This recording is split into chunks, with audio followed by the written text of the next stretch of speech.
Hello, everyone. Welcome to another episode of the Cybersecurity Recruiter podcast.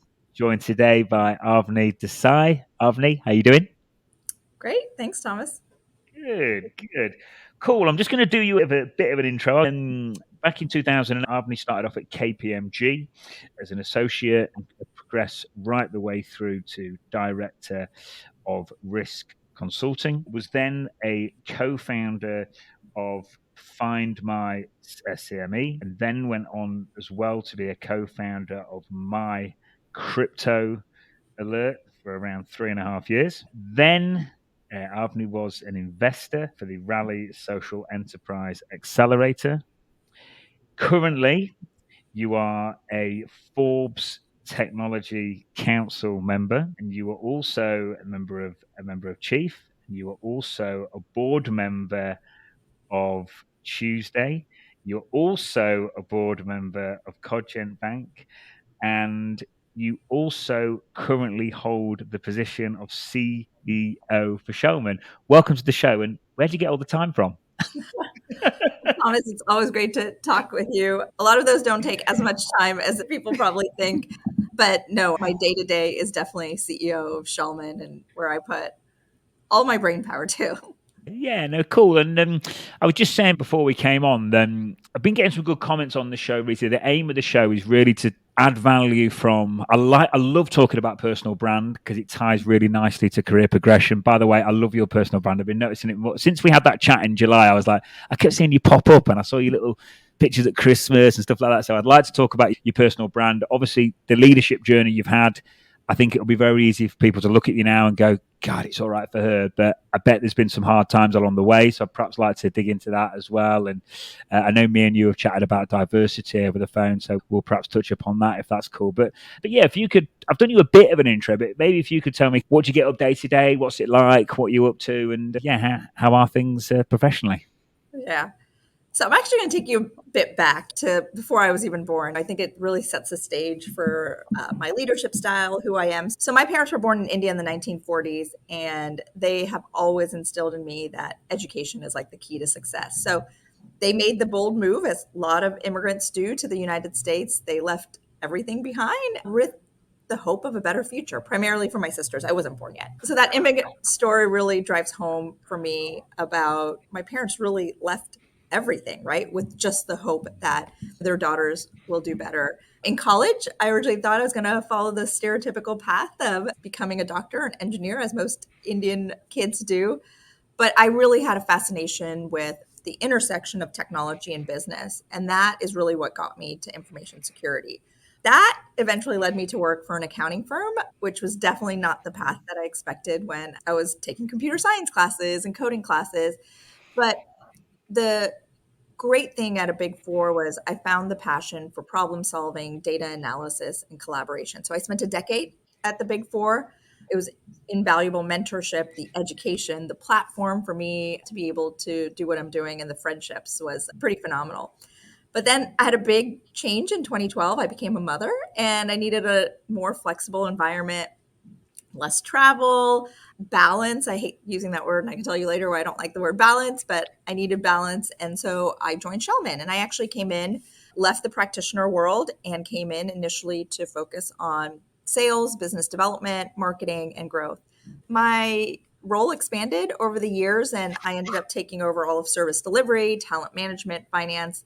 In 2018, as a computer science and a technologist, I ended up passing my CPA exam. We are a CPA firm, Schellman, even though we don't do tax audit advisory. Then I took over as president. And then in 2021, we entered a private equity deal with Lightyear Capital and allowed our founder to retire early. And then I became the CEO. Day to day was really hard. A lot of people ask me that. And it's incredibly dynamic. It's multifaceted. During my first year, I can say my primary role, probably my first 2 years taking over, was really institutionalizing Schellman, putting processes together, putting people in the right places, making sure our processes were mature, getting our leadership team to be really strong, focusing on cutting edge technology. And it's really the foundational of building a company that's ready to scale. I would say this year, 2024, I'm going into my third year. It's how to integrate all those changes for scaling. We're going to have transformative change, and I want to make sure that it's seamlessly blended into our organization, and you need to orchestrate that, right? Change is hard. And with all the change that we had, someone told me once that, gosh, you've changed the company in 3 years more than we did the 18 years before that. I hopefully after this year, my focus really remains on creating value for the team and for our clients, also shaping Schellman into a forward-thinking cybersecurity firm. I want to be different in a good way. I want to disrupt the market. And I want to create a lasting legacy in our industry, and the one that focuses on people, innovation, excellence, and really making a positive change. And I always say we have the ability of changing the cyber landscape. And I think that's what the world needs. And we're focusing on it in a little bit of the world that we can. Yeah, cool. Thank you for that. It's interesting what you say there about you getting the kind of structure, systems, and real. Not that the founder before wasn't organized, but I know it's a different skill set to take a business from, say, 0 to 100 or 0 to 500, where you are now, than go from, say, 500 to 1,000 or 2,000. Reminds me of a recruitment company I know, and a woman called Amy came in to really implement the structure. She said when she arrived, it was beautiful, organized chaos. And maybe that's what. Maybe it's interesting to hear you putting those different systems in place. I know it's really necessary to go to the next level.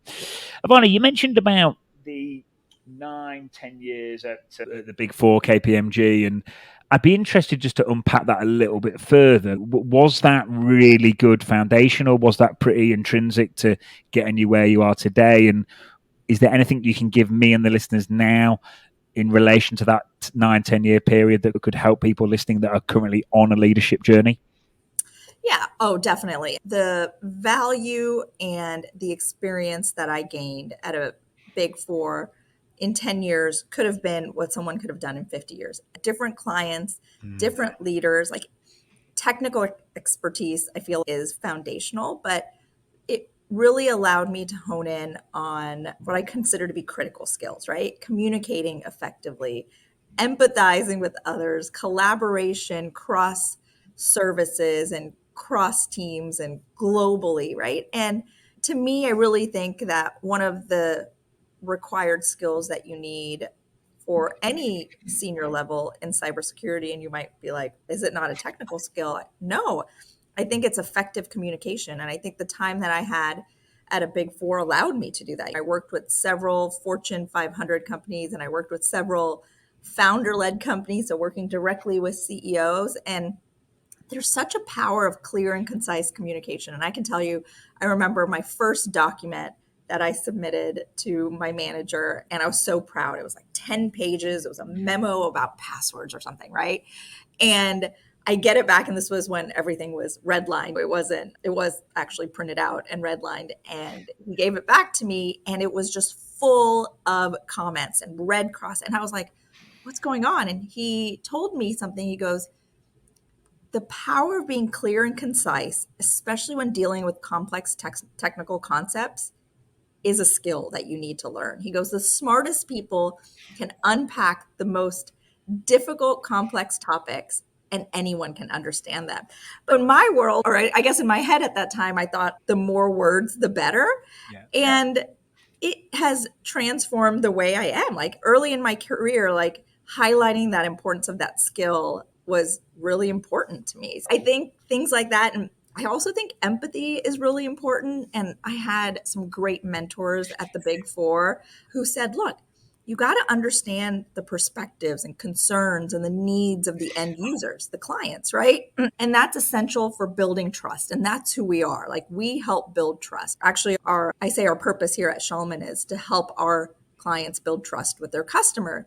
And I learned that really early. Half the battle in professional services is active listening to the project stakeholders, empathizing with their challenges, and making sure that we can tailor approaches to address what they need. And then last is collaboration. The Big Four, there's thousands of people across the globe. And I learned that in cybersecurity assessments at the client, you have to have good working relationships with cross-functional teams, right? And the big four, they have bringing expertise to the table. And like, you don't have to be a jack of all trades. Like, you could be really good at this specific pillar and someone else can be. And the great thing about being there was I got to learn from all of those experts. And so I encountered a technical team, robust security solutions early in my career.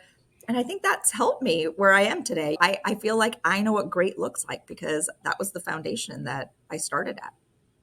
Yeah, thanks about it. You made me laugh there because when you said about your long words, I can remember when I first started in recruitment, I used to wonder why no one replied to my emails because I was the same. I used to tell them every single little thing about me, the company history. No one cared. Not that they don't care, but it's just it's not even going to get read. It's like I say, you've got to. I think that clear and concise communication. Yeah. There's loads there, just for everyone listening. So, an ability to articulate yourself in a clear, concise format. Don't use unnecessary words. I know sometimes, especially when you're speaking, if you're nervous, it's easy to do so. I think you mentioned, Avani, there, thinking about things from the client or from the other person's point of view. Again, really important. Active listening. I think that's key. I do a lot of customer facing stuff for our agency, and I think a really good meeting is when the customer speaks the majority of the time. I've noticed it when I'm doing different training with people; they're shocked at how little you need to speak, and listening's harder than you think, isn't it? I notice it with the podcast. I have to really listen to what guests are saying and what you're saying now to keep things going. Yeah, active listening's key. You mentioned good relationships with cross functional teams. There's loads there to become a good listener. If I'm listening, Avani, and I'm thinking, I'm taking on board what you're saying, but maybe I'm looking to improve different things. This might be quite difficult, but any tips to refine those particular skills? Would you put an order of importance on any of them or anything like that? Or any tips there for guys and girls listening? Yeah. To me, communication skills it's everybody has to have it, especially in cybersecurity and tech fields. And I can tell you, I feel that communication skills was a journey that I had to work on as well. So I can tell you what, I remember at Schellman, I was in my first executive meeting, and honestly, I didn't say much. I actually didn't say much throughout my career. And maybe it's a bit of a culture thing with how my parents were, but I had a nagging feeling that I wasn't a strong communicator. And I had all these great thoughts in my head, right? But I couldn't get them out to match how I envisioned it sounded in my head. And I did. I took a few steps to say, what can I do? One, instead, I focused a lot on relying on email and text. I said, I got to embrace my voice communication. It's so important. So instead of sending out an email, I started picking up the phone and I started engaging in voice communication. And it's practice makes perfect. It really helped me express my ideas clearly. And not only that, it ended up giving an immediate impact to the listener. In today's world, so many people don't want, I think we have video conference fatigue, but whenever possible, I opt for video calls over audio only interactions because it does help to see the other person's face and expressions. And it does give me an extra layer of understanding the connection and the conversation. I also think that the uncomfortable will soon make you feel comfortable. So if you're a tech enthusiast or you're a cybersecurity expert or something you're really passionate about, I know how hard it is, but like speaking at events, start with a podcast, right? Share your expertise. Not only contributes to your field, but also helps you really practice and refine your communication skills. There are certain people who I think are natural communicators. I have a 2.5-year-old and he's a natural communicator. He walks into a room and he can just command the crowd. And I'm like, how do you do that? And I think sometimes it's innate, but in most cases, it's learned. And I don't think it's a lack of skills, but I think it's really a lack of confidence. And so the more you put yourself out there, practice, I do think your confidence will naturally grow. And so I would tell anyone, like, don't be discouraged if you're not a seasoned communicator. I wasn't. But now I talk to people and they're like, really? I still don't feel comfortable. But dedication, practice, I think it allows me to convey my ideas more effectively. And I'm starting to get a lot more comfortable. But I've been doing this for 21 years. I definitely tell people not to be discouraged. Yeah, no, it definitely is, and sounds like you've taught the little one. It sounds like he's going to be a bit of a character. But no, it's everything, and it's like we said about picking up the phone as well, and it's so true. Like I noticed from dealing with clients, the phone's quite quiet these days since automation and AI, and it's a great way to break through the noise. And I think communication on email can be tricky as well. Like sometimes things can come across in a different way when it's not meant to come like that, and then someone says something back, and then like I say, sometimes just pick up the phone. But like I say, it is hard to do sometimes, isn't it? It's exercising that muscle. And what was I going to say there? And I think with the phone, Avani, would you say? I think in my head, it's as long as you're. My phrase is be really polite and really persistent. As long as your intentions are good, don't feel bad. I think people think that people are going to get annoyed for ringing them or something like that. What do you think that's what it is, or is it just because it's not done so much these days, or what's your thoughts on that? I'm not a big fan of cold calls. I think if you have something that's meaningful and that's time sensitive or you're having a hard time, I can tell you, I come in the morning and I'm like 400, 500 emails deep. And, sometimes I do appreciate when someone calls me and says, "Hey, I sent you a note. I haven't heard from you in a couple of days." Well, thank you. Just our schedules get very busy, and someone who keeps on sending me an email and just as a reminder, it does get lost. So I do think there's times, right? Look, I know there's salespeople who are much better at picking up the phone and doing cold calls, and I think there's definitely an art and a science to that, and I'm not good at that. But I stop after 2 to 3. If I start seeing a thread of emails going back and forth with people trying to explain something, I stop and I say, you probably can handle this in a 2-minute conversation, right? And that's when I say, really use the phone. Going back an email, you don't know what the tone is. People are reading really quickly. They're reading on their phone, right? And pick up the phone and say, look, we had this back and forth. I just want to confirm this is what I'm trying to say. Usually, like in 5 minutes, you can have the answer or figure out the issue that you're having. And that's where I think phone communication, that it's lost. And 10 emails back and forth, I think can sometimes be in a 5-minute conversation. Look, I'm a big believer that everything doesn't need a meeting, but a 5-minute phone call or a video chat may solve it and make it more efficient. It does definitely, and it strengthens the relationship as well. It really does. I've got a long existing client, and I'm in their Slack group, so it's dead easy not to pick up the phone because I can just get hold of them all so easy.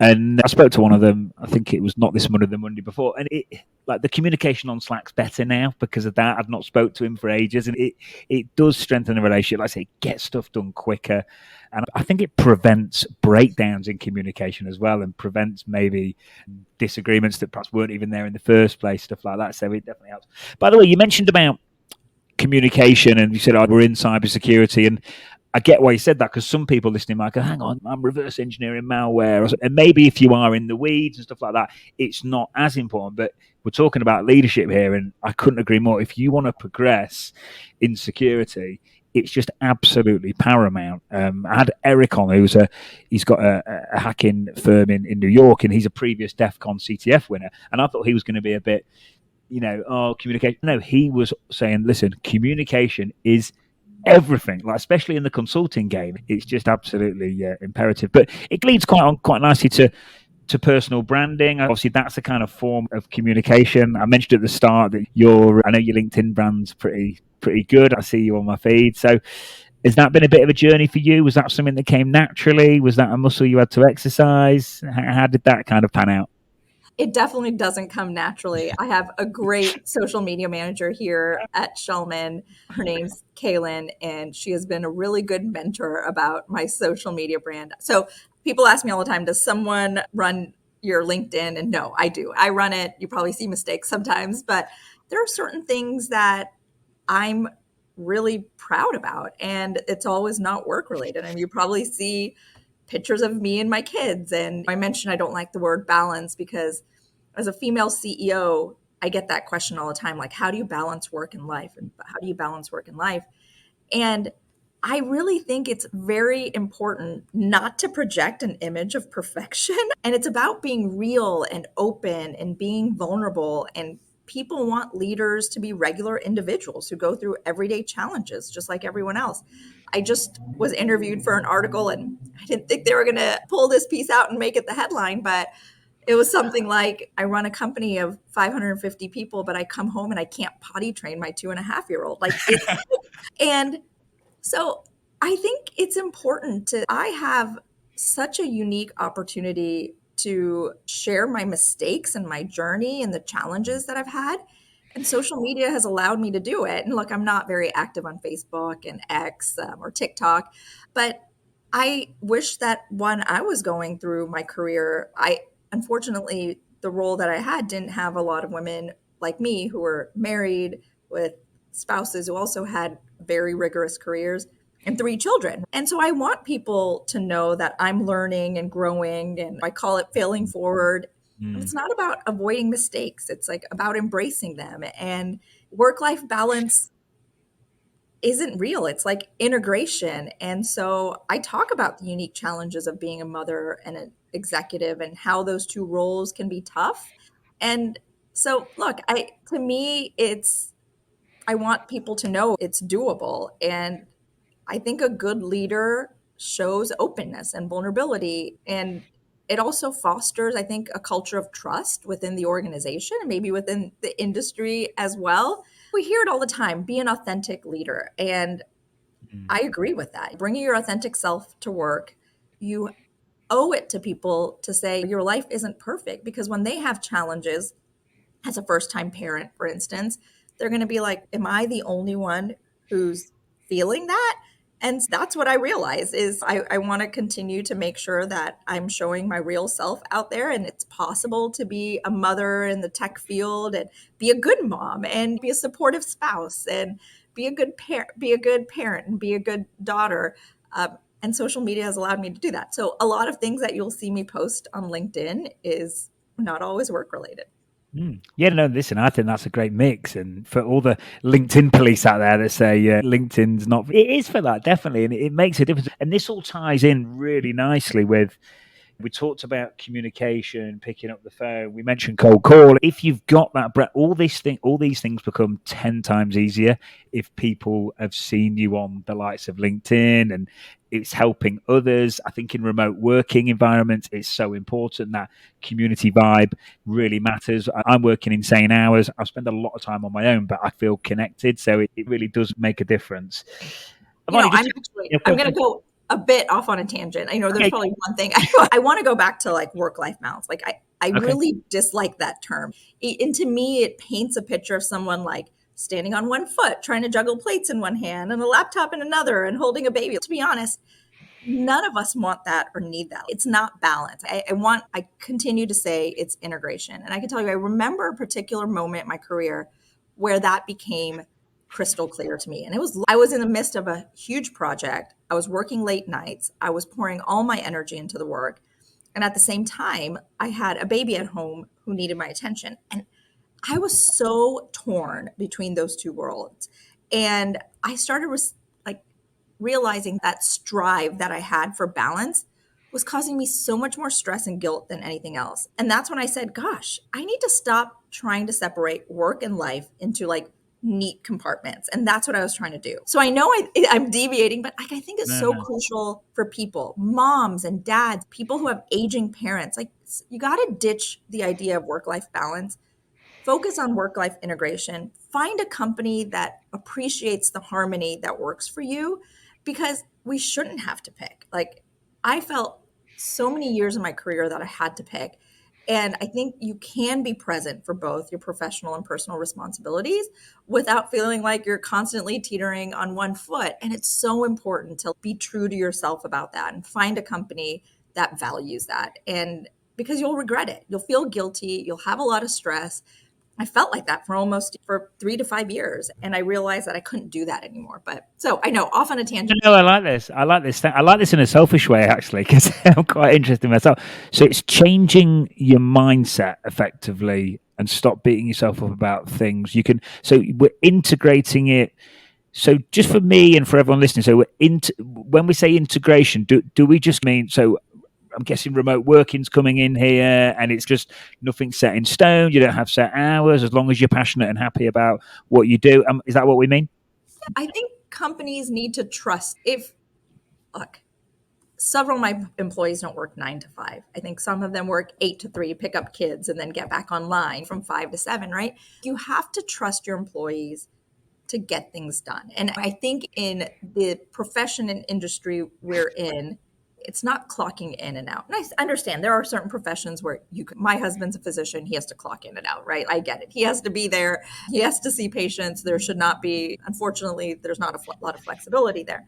But I think in the profession that we're in, there is flexibility and we should embrace it. And if we trust our employees and we have to trust them, we're going to trust them to get the work done. And if we don't think they're going to get the work done, is it an us issue? Is it a them issue? I think that's when feedback and performance reviews, all that comes into place. 95% of the people are passionate about what they're doing and they get their work done. And we can't, for that 5% that maybe will take advantage of it and not work the hours that they're supposed to work or not get their projects, you can't cause an issue for the rest of the 95%. So I'm a big believer in work where it works for you. We are a remote first organization, and it has allowed me to keep so many more women in the field, and it has allowed me to keep so many more parents in the field. Less travel, the flexibility of picking up and dropping off kids, and if they're homesick, there's not a worry that you have to take PTO because maybe they're 12, 13 and can take care of themselves at home. But if they were coming into the office 9 to 5, they wouldn't have been able to do that. The last 3 years for us, the increase in diversity that we've had of parents and women I had a baby during the pandemic. As a CEO, I had a baby, right? That would have never happened if I was on the road 5 days a week, going into an office 9 to 5. And so I've seen so many good things that have come out from allowing people to have the flexibility that they need to be able to integrate their work and their life. There's such a gray area these days. There's, as I mentioned, there are certain fields you are clocking in and out, but in what we do, there isn't. Probably even in what you do. It's all hours of the night. You may be responding to emails and this and that. How do you integrate both of them to not allow you to feel that you have to pick one over the other? Yeah, thanks, Violet. What do you think? So I think the problems with this come when companies don't hire in accordance with a remote first strategy, or they keep changing their minds, because I think you've got to keep the standards high. I think some people work remote great, I think others don't, so I think you've got to hire for it. Where I'd be interested to get your viewpoints on managing and leading a remote team effectively. Where do you think problems come in? Why do you think some companies do feel the need to pull people back to the office? It's causing a storm on the candidate side in the recruitment market at the minute. It's keeping guys like me really busy because some companies are with it and some companies aren't. But yeah, what's your viewpoints on that? Look, I do think there is a time and place to come into the office. So I can tell you what we've done at Schellman. We have an emerging talent program. So we hire people from colleges and they start working with us. And they go through a pretty rigorous training program. Our first year, they were remote. And we realized that didn't work. There's something cerebral when you're learning to be sitting next to somebody and just learning from them, like seeing what they do, how they interact with their teams. This isn't something that you can read in a manual. And we realize that. So our emerging talent program, college students from all over the US, we bring them to a location in Columbus, Ohio, and they come into the office Monday through Thursday along with our partner all the way down to our other associates, and they learn from each other for one full year. And that has made all the difference. When I went to remote work during the pandemic, I had been doing what I had been doing for 18 years, right? Like I learned what good looks like. And I learned how to have conversations and how to keep the camera on and how to pick up the phone if I have a question and making sure I escalate immediately, right? I learned that for 18 years. You don't learn that if you don't see it happening and you're not face to face and next to each other. And so that year program has been so beneficial to us. And then then they move back to their cities if they want. They can stay in Columbus if they'd like.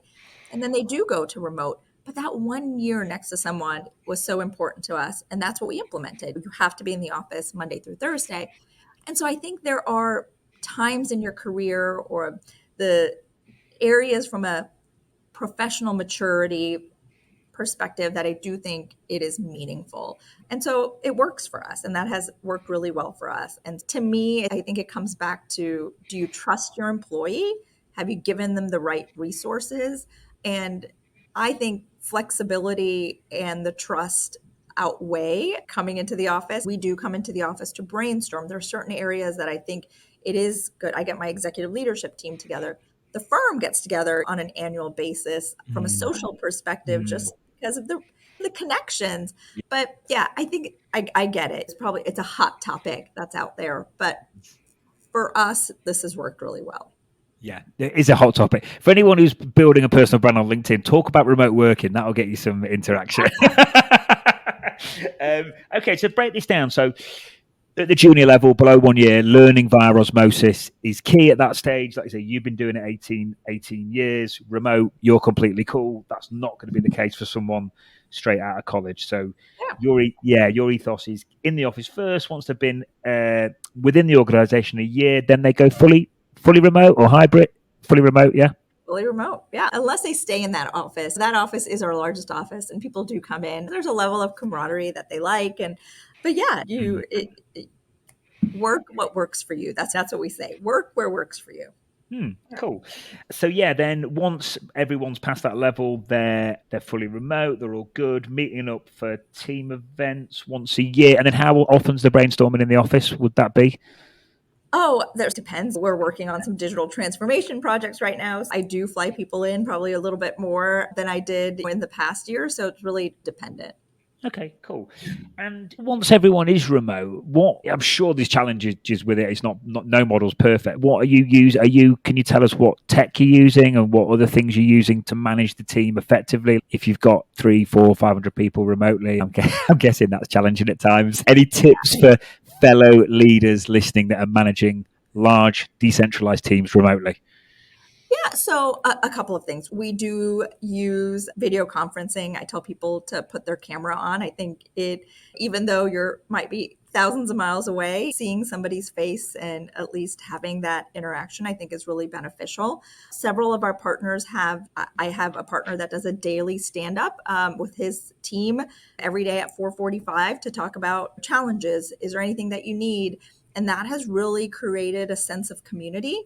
We also do a really great job with our ERG groups, our employee resource groups. So it's Black History Month right now. The firm hosted Black History Trivia, and that brought the group together. So we try to do things work-related, not work-related. During the pandemic, we started something called Unwind After the Grind, which somebody at the firm who has a talent or wants to teach someone something. So my mom and we taught everyone how to make butter chicken, and we do it for 20 to 30 minutes. The chat has so much great things going on. My husband talked about great Indian whiskey, and people had questions. And we had someone who taught us how to do, what was it, a handstand or a cartwheel in 5 steps. We had someone teach us how to stretch in a chair, wrap gifts, wrap a bow tie, sous vide. It's really nice to be able to have our people kind of showcase what they do outside of work. And we had so many people on there, and just the interaction was nice. So we try to continue to do that. So even if we can't get together, can we get together in a virtual space and do something fun?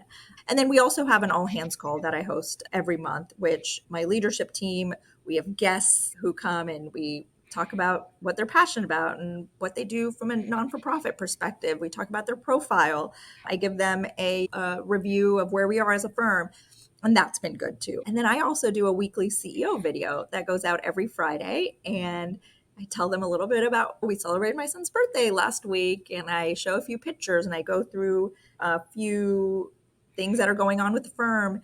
I'm a big reader. And so I end it with a review of a book, and then I end it with a quote. And that's been great. So even though I can't have one-on-one interaction, when I see new hires who maybe haven't seen in a year, they say they feel connected because they watch me every week. And so that has been good. And I did that since I took over as CEO, so a little over 2 years. Cool.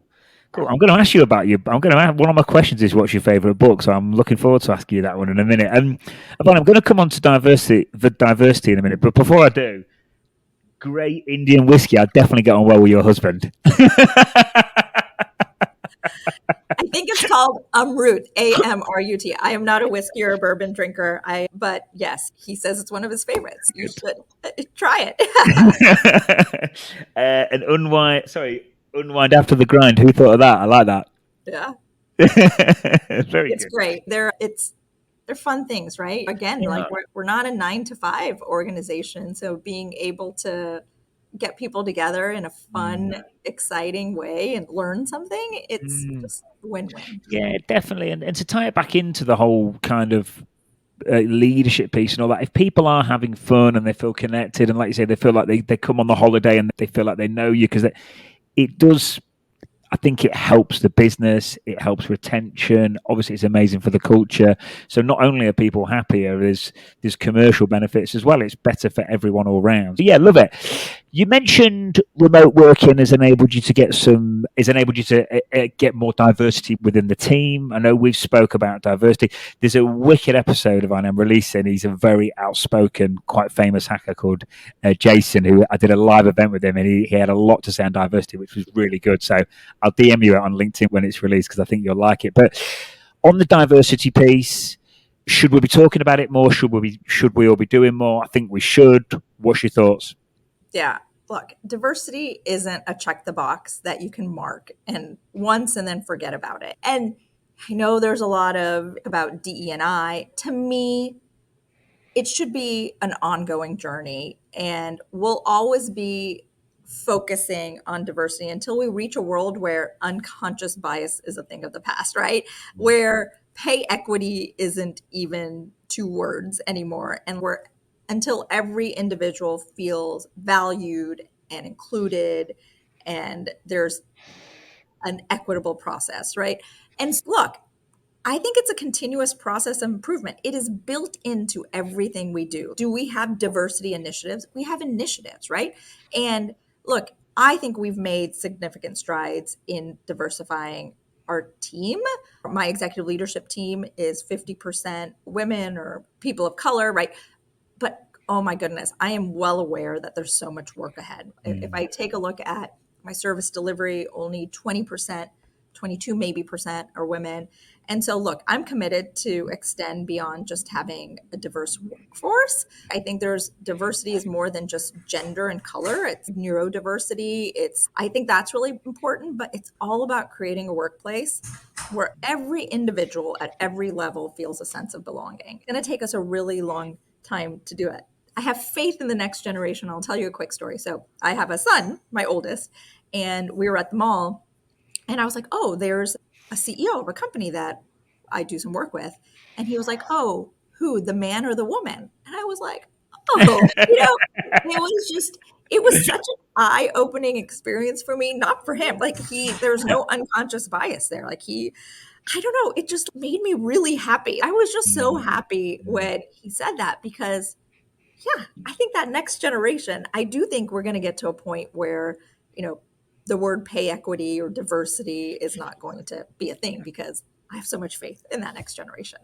Yeah, no, definitely, and you've hit the nail on the head. When we don't need to talk about it anymore, that's when it's done. But yeah, it's true. And I think as well, to set people's expectations, it is definitely a journey. I know some people get frustrated, but it's not the sort of thing that can just be changed overnight. And I always like to remind people as well, from a fairness point of view, it matters, but from a security point of view, it matters. Like, we all think differently. Like, people hack differently. People look at things in men, women, black, white, everything. We all look at things differently. So there's a security issue there. There's a fairness issue there. But yeah, there's definitely a long way to go. But I think talking about it more. Do you think some people are scared to talk about it, or do you think it's just, I don't know? Look, I'm not a political person, but I think it's become politicized, unfortunately. And so maybe that's a bit of a reason that people are worried to talk about it, but we have to talk about it. I think you're right. It's a security issue. Like, you have to have diversity of thought.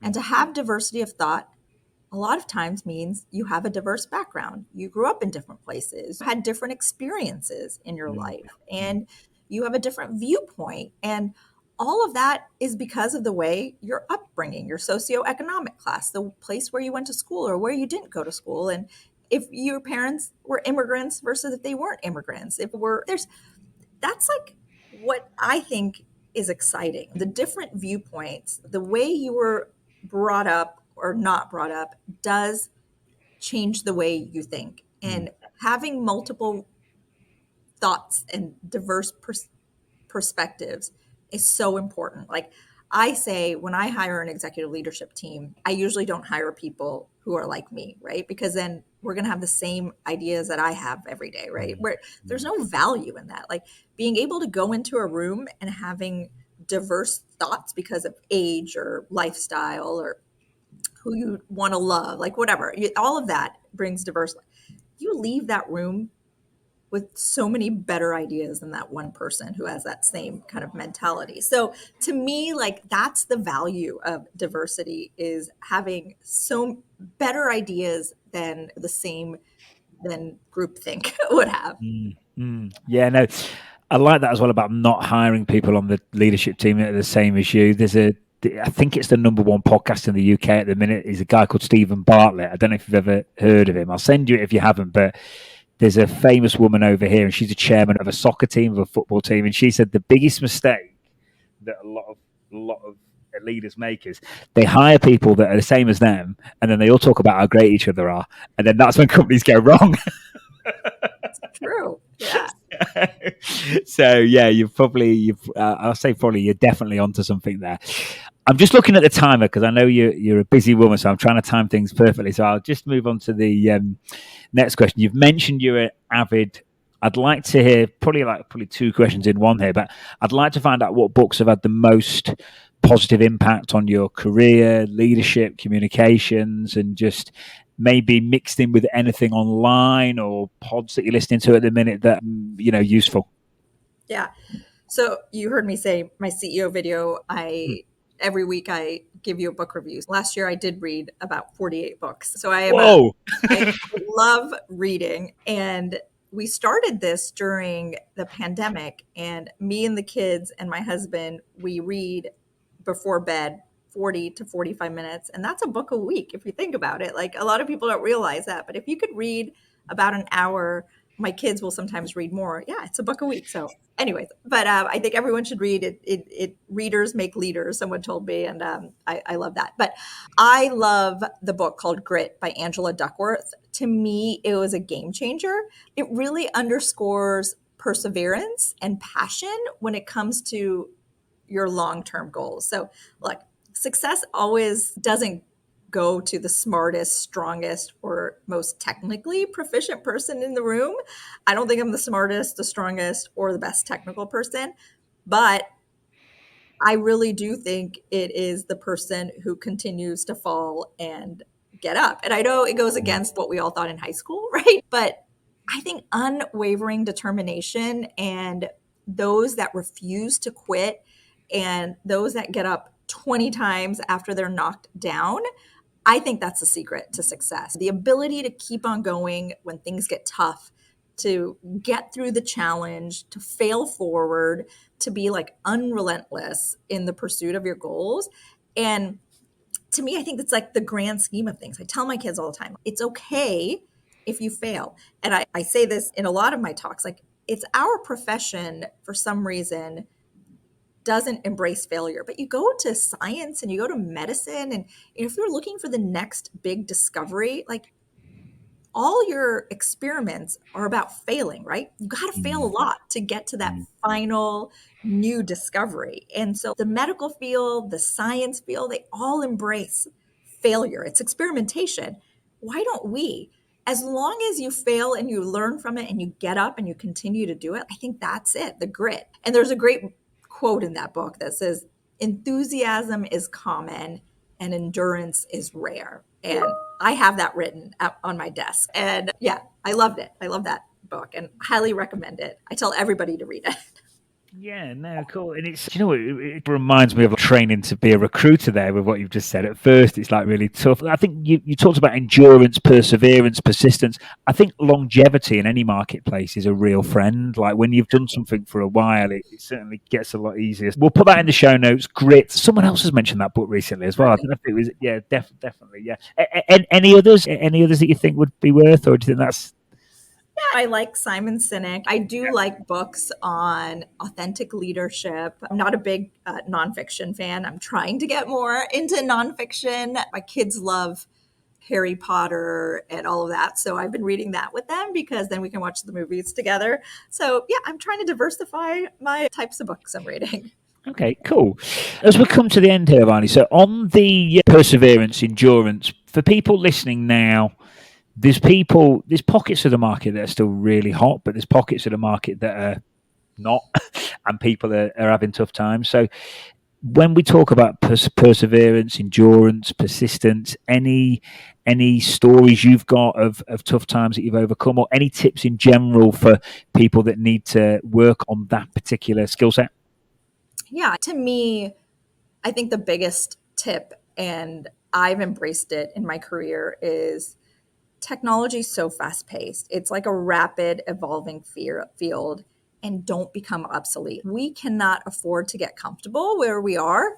And the key is, I go back to, you don't have to be the smartest and the strongest and the most technically capable, but the key is you have to keep learning. You have to ask questions. You got to seek knowledge. You got to be an active listener. You got to engage in meaningful conversations. And the moment we stop adapting and growing is the moment that we risk, as a people, as a profession, as a company, falling behind. I guess my last words would really be embrace change, stay curious, and keep evolving, because that's how we're going to stay at the forefront of cybersecurity. Yeah, thank you. Definitely. I was just trying to find a quote on adaptable then, because I agree. And there's a famous quote by someone. I don't know if you know it, but I'll put it in the show notes. I'll find it. Anyway, thank you. The thing that's helping me on this podcast is it's great. I get to spend time with people like yourself, leaders, and it's helping my own self development. And it's really nice. It's almost like I have like mini therapy sessions every week. It's great. So thank you. Yeah. Do you think we've about covered everything? Is there anything else we need to do, or have we about nailed it? Or I think we did. Thanks, Thomas, for, yeah, I love talking to you and I appreciate the conversation. no, thank you for your time, and I'll speak to you soon, and have a good rest of your week. Thanks. Take care.